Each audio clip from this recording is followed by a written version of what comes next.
یکی از بچه‌ها داخل تلگرام این مپو واسم فرستاد و گفت اگه فرار بکنی خودت مجازاتتو میفهمی.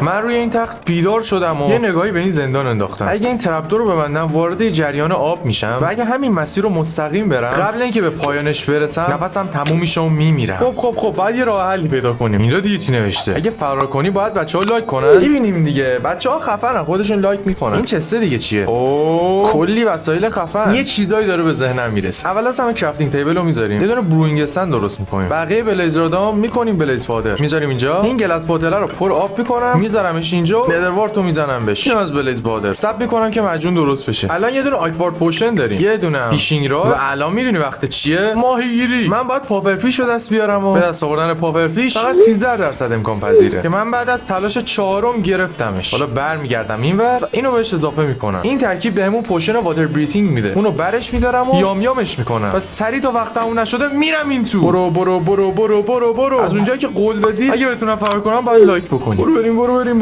چقدر طولانیه این مسیر. اوه پسر برنده شدم. راستی اگه خواستی تو تلگرام واسم چیزی بفرستی لینکش توی دیسکریپشن.